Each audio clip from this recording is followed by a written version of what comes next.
All right, so we are in the next chapter of the book of Genesis, which is Genesis chapter 25. And this is the story of the beginning of the story of Jacob. The particular story we're looking at in Genesis 25 is the story of Jacob and Esau. So the first part of chapter 25 recounts the burial of Abraham and Sarah, and also gives us more geographical names and the names of more of the ancestors. And then we pick up in verse 19 of Genesis chapter 25, 19 through the end of the chapter, which is 34. I'm going to read all of those verses. These are the descendants of Isaac, Abraham's son. Abraham was the father of Isaac, and Isaac was 40 years old when he took to wife Rebekah, the daughter of Bethuel the Aramean of Paddan Aram, the sister of Laban the Aramean. And Isaac prayed to the Lord for his wife because she was barren, and the Lord granted his prayer, and Rebekah his wife conceived. The children struggled together within her, and she said, "If it is thus, why do I live?" So she went to inquire of the Lord, and the Lord said to her, "Two nations are in your womb, and two peoples born of you shall be divided. The one shall be stronger than the other. The elder shall serve the younger." When her days to be delivered were fulfilled, behold, there were twins in her womb. The first came forth red, all his body like a hairy mantle. So they called his name Esau. Afterward, his brother came forth, and his hand had taken hold of Esau's heel. So his name was called Jacob. Isaac was 60 years old when she bore them.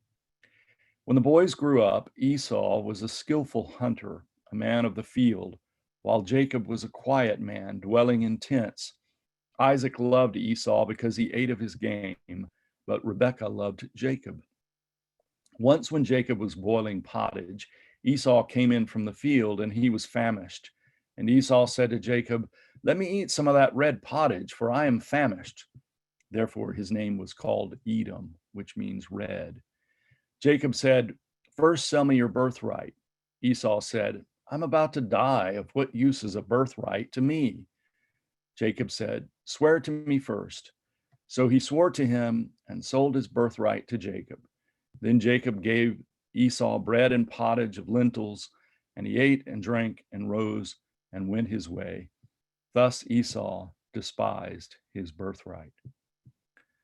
Well, another powerful story from the book of Genesis. And this morning, I would like for us to think about two topics in this story. The first is conflict, and maybe more particularly family conflict. That is that this is a family that's going to have difficulties of all sorts. And it's important to recognize that God works in that context.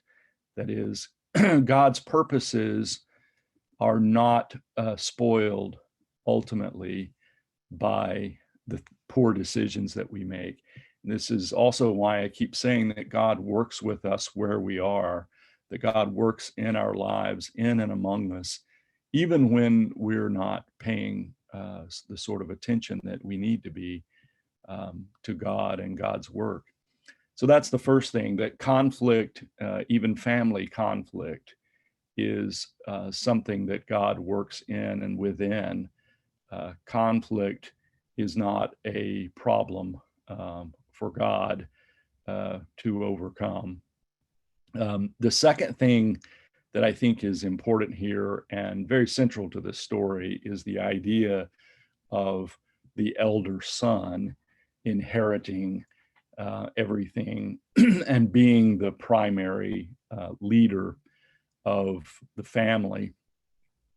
This is, as you know, an ancient tradition that we find in many cultures, that the eldest son often, almost always in ancient cultures, is the one who is expected to be the leader of the family as he grows older. And in this case, it doesn't happen.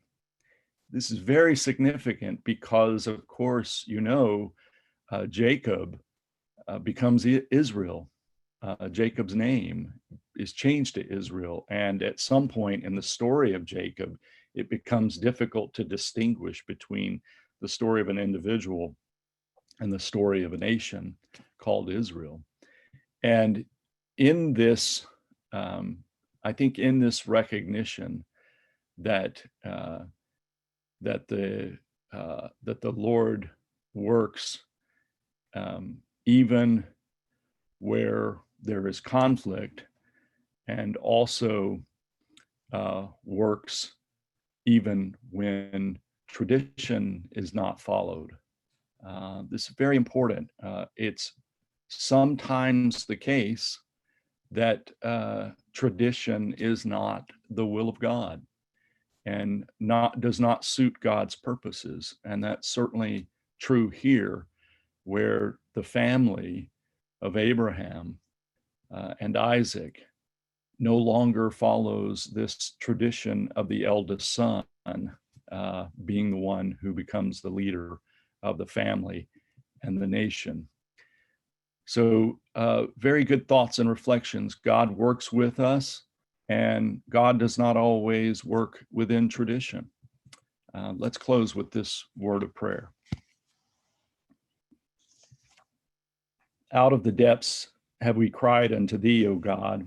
O God, hear our prayer. Our desperate need of thee is mocked by our faint and feeble petitions. Hearken not to the words of our lips, disciplined by such fatal habit to conceal ourselves, but consider our travail of soul and listen to the groanings that cannot be uttered.